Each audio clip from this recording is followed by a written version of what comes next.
You are listening to Proof Text, a Glossa House podcast exploring Scripture and all things related to it. New episodes are released daily. For more information, check out glossahouse.com and subscribe to our channels on Spotify and YouTube. Welcome and enjoy. Hello, everybody. I want to welcome you back to Holy Love Podcast. I'm here with Pat Holley, and I'm Fred Long.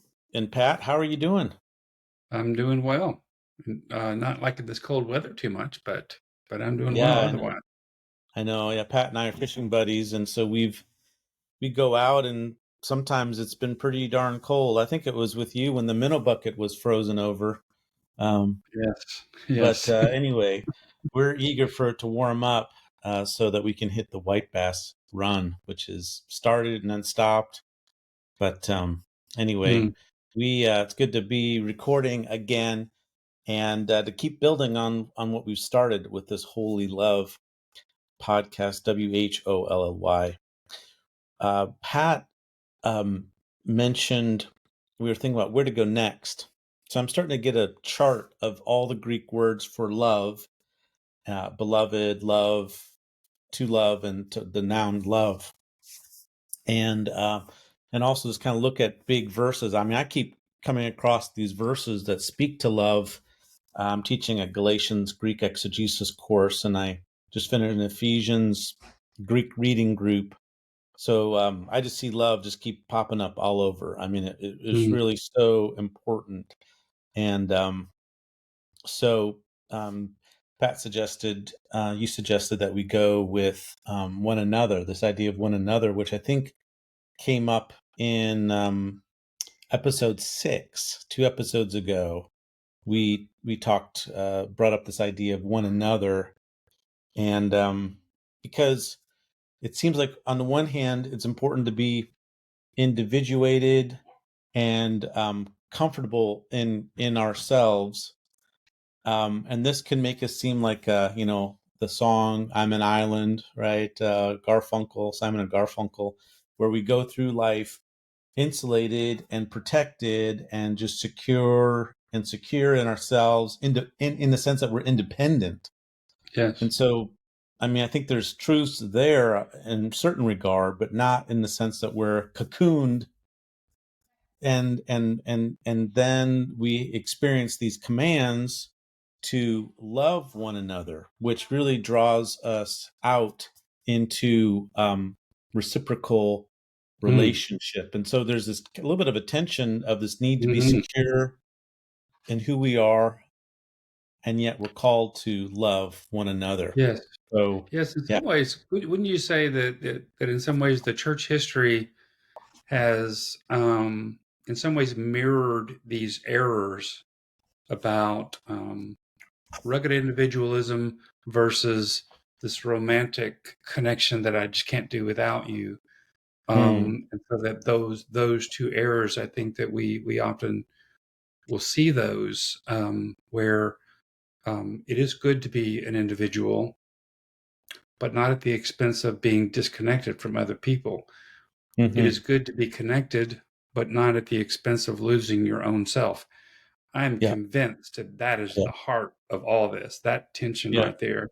If we can live in that, allow ourselves to live in that tension, where we let ourselves be true to ourselves, whatever that might mean, in our union with God, and that we love people out of that solid center that's not dependent, codependent, I could say maybe on the other person. And we did leave last time that, we talked about it's good to love from a place of not having expectations, but then you brought up a good point of the Bible saying that we should love one another. And there's this commitment, there's this communication that we are commanded to love one another. And so what do we do with that? That is, you could say that that's kind of an expectation. I would want to describe it from this perspective. Yes, I would agree that it is true. I mean, clearly the Bible is telling us that there has to be a reciprocated love in order for there to be unity. The only caveat that I would add to that is that each individual has to find their own way of getting to that reciprocation.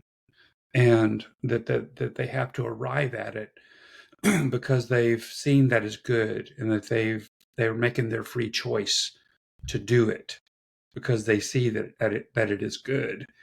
In other words, it can't be forced. So the reciprocation is necessary. It's just that we can't force what's necessary. I don't think Mm-hmm. that God would want us to force it, but I do Mm-hmm. think that He would want us to do the really hard work of figuring out how to live in that tension, to be a true individual, not dependent on anybody else, and at the same time really moving out toward the other, to love them well with my whole being and to receive them as they are. And I just feel like that tension is so difficult to do, Mm-hmm. and it's so difficult that I think it's really expressed in the cross. Because if you think about it there, Jesus was kind of encouraged to to either destroy those people, the Romans and All the down the Jews, angel. or to run away. People said you should leave town because Herod wants to kill you.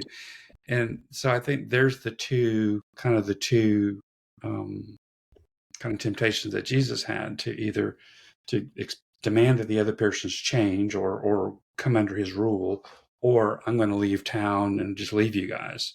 No, he lived with the tension of that, and he loved us within that tension, and to the point of letting himself be killed, offering himself in love, Mm-hmm. knowing that kind of love would resurrect and would Yeah. conquer and be the source of our love toward one another.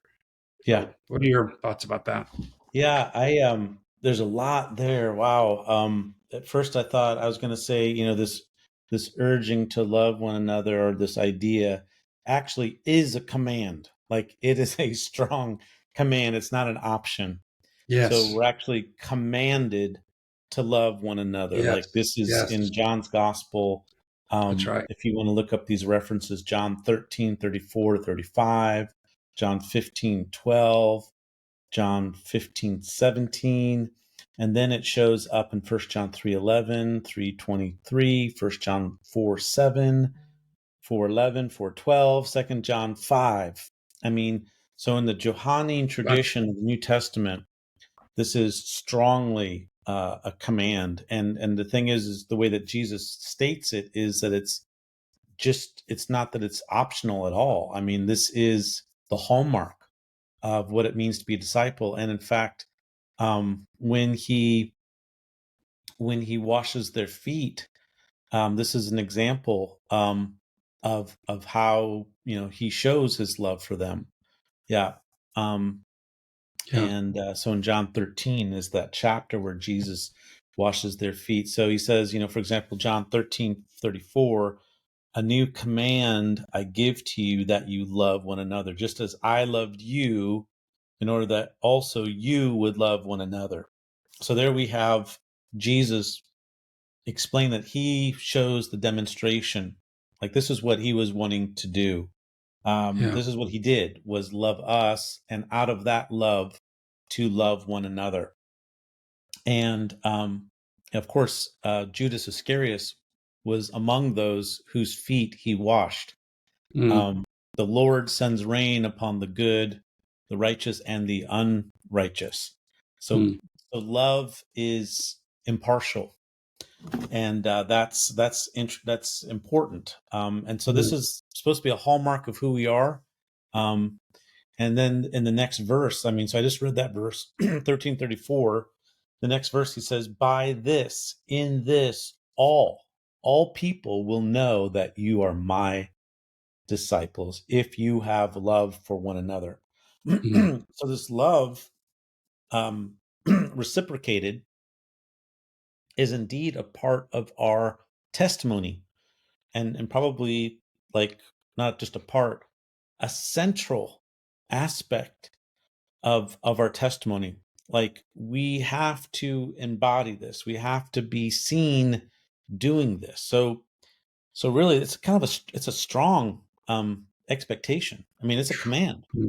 And then it's Yeah. linked to people knowing that you're my disciples. So, I mean, so this is Jesus modeling for us to model to each other, for the world to see this in us. So a Yeah, lot of in fact, if you obligation here. I think there's a lot of obligation. absolutely completely agree with that it is an obligation. In fact, if the Christian community is not, when I say Christian community, I mean the church, or it could just be me and my wife or whoever, a group of people who are Christians.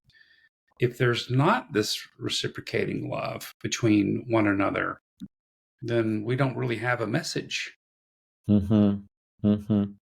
That's It true. has to What it is it has that to we're be about? that reciprocating has to be the reciprocating love, and which again I think flows from the Trinity, that reciprocating love there. And so, just as He loved us, and as He loves Himself, we ought to love one another, and kind of be a microcosm Yeah. of that divine love within the Trinity, so that we could, in doing that, we draw people to God through the church. Yeah. So since this is such a important central aspect of who we are, I mean, this gets us to the greatest commandments. Like, what is the greatest commandment? To love the Lord your God with all your heart, mind, soul, and Mhm. strength, and to love your neighbor as yourself. So if that's the core of it, and then Jesus gives us new commandment for the community, for us to love one another, then we need to be doing this right. Mhm. And this is kind of why we're so impassioned by this topic and want to have a podcast dedicated to this. Is it is just that important. So the other thing that I wanted to respond to in terms of Jesus' demonstration of love, like going to the cross, like dying for us, I want to think about, I guess an idea just struck me that I guess I hadn't seen before, connecting certain dots. And, that's kind of a scary thing, teaching the New Testament for 30 years and then still seeing things. But I guess that's kind of how it goes. But so the love is a demonstration, the cross is a demonstration of Christ's love for us.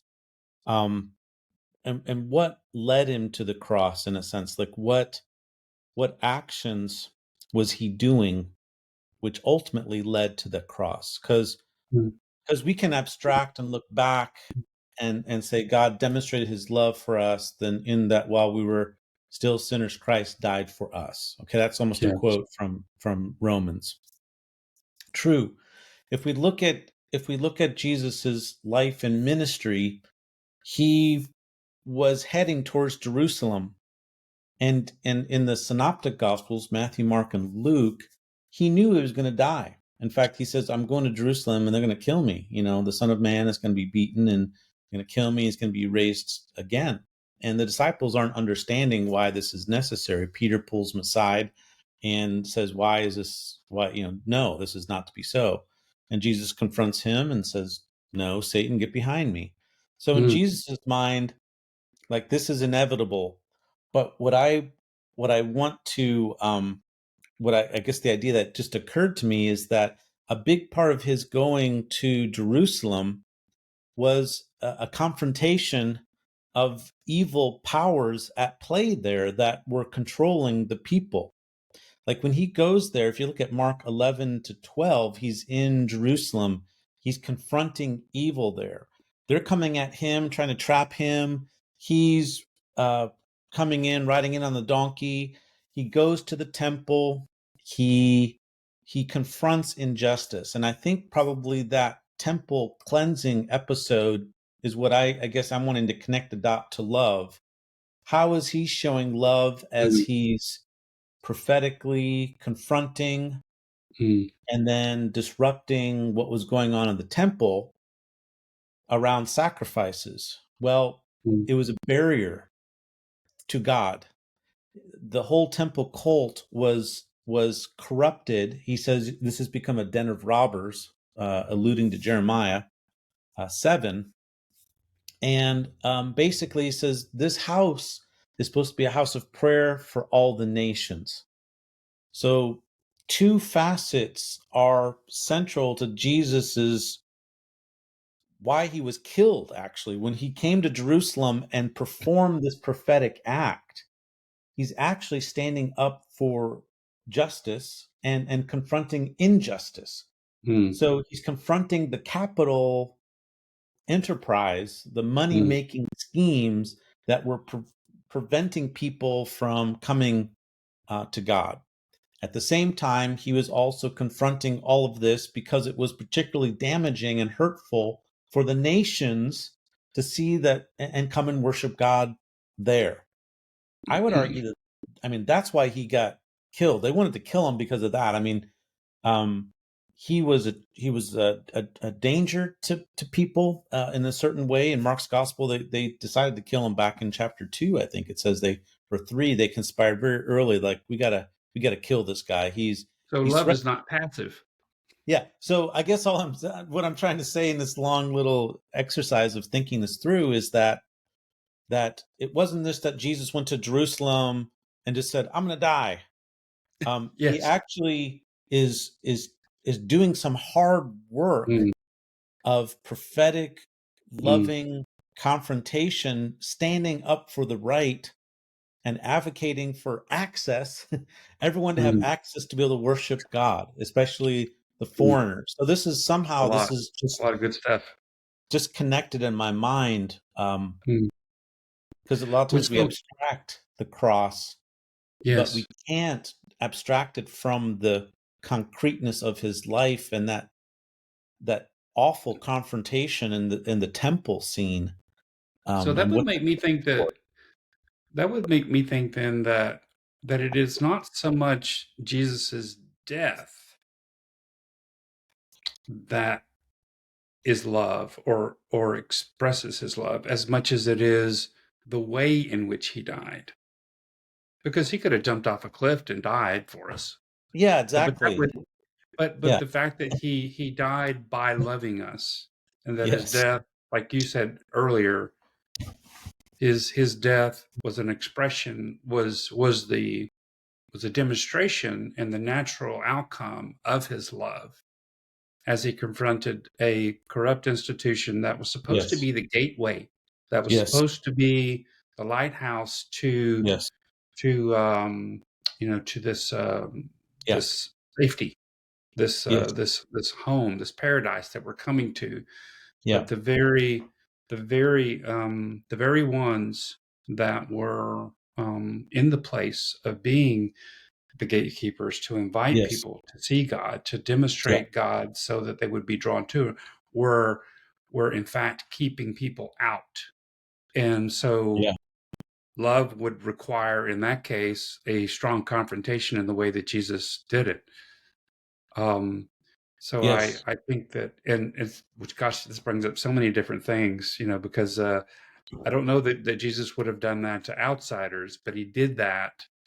He did that to the religious institution itself. That was supposed to be the expression of his father's love toward the world. yeah I mean it's huge. I mean that like you Mm, said this was the hub really was the center of the universe as far as the religious, like the revelation of who God is, was mm, supposed to be at that temple. I mean, that's where God's presence dwelt in yeah, earthly form. This is where people came to worship the one true living God. yes, Among all the earth, among all the nations, was there. And so Jesus has to confront the evil that is there, and he confronts it out of love. So mm, there's obviously a love for truth, but there's a love of people and the necessary confrontation of evil. All that is a demonstration of love. I mean, mm, I think there is a fierce dimension to love, I guess is what I'm absolutely. wanting to kind of and feel the need to recover honestly. Which I think the Bible would call wrath. Well, I think Yes. there's I think wrath, yeah, yeah. What do you mean by that exactly? Because Well, how I do we just merge mean that wrath I think and that love? I just mean that I wonder if wrath is God's expression of love Hmm. to an audience that is not receptive of Him, or an audience that is mocking Him by the way that they live. Yeah. That they would have to face Huh. God's wrath in that way, and so I think that's what they Yeah. were experiencing with Jesus there. Wow. Okay, I feel like that's a whole new episode is Yeah. different Let's direction. let's come back to that maybe the next episode. We've come quite a ways. So we were talking about loving one another and how that expectation, I think, well, it's really a command, right? How when we're in community, um, we're to be demonstrating this. Jesus modeled this. The world knows that we are Mm, his because we do this. But that expectation that is reciprocal does call us to maybe need to confront people. mm, And that's, yes. we don't often think of love as confronting, Mm, but in fact, it, I think, may call us to, because love isn't happy with people being stuck where they are. And particularly when people are stuck where they absolutely. are in a way that impedes and hurts other people. Mm, So to look at a national scale, Jesus's love for all people caused him to have to act prophetically, which eventually really did lead directly to his crucifixion. mm, By confronting the injustice at the temple, which was preventing people from worshiping God, particularly foreigners, and mm, creating this kind of weird, wonky system with animals around and money exchanges to rip off people coming from different distances. They couldn't pay. So what was happening is they couldn't pay for, people needed to offer good sacrifices to God. If they came from far distances, their animals would be in bad condition. They may not make the journey. They're coming from foreign lands with different currencies. So they're in a need to buy animals that are acceptable. And they can't buy those animals with foreign money. So they have to exchange that money first into the shekel, and then with that money buy what animal they could in order to have an acceptable sacrifices. So they're getting ripped off, mm, in unjust exchanges at least a couple different places. And because of this racket, because of how this was set up, it was a physical impediment as well, because this was being done in the place where the nations were supposed to be able to meet to be close to God, as close as they could get to God. And so this is what Jesus is confronting. Um, mm. so so I think maybe we should end there. There's a lot more to talk about in terms of loving one another, but I Yeah, think we've maybe. hit an important that there are boundaries and the need to confront. And Yeah. maybe part of what we could do in our next episode is to show how that would be demonstrated in a relationship with a friend or a spouse or a partner. How Mm, would you actually do that in your practical experience of if love involves confronting, for instance, yeah. confronting evil, what would that look like in our practical day-to-day experience? Yes, yeah, we're dealing at different scales here. Yeah. But this is part of the historical Mm, particularity of God's revelation to us. Like, this is what we got.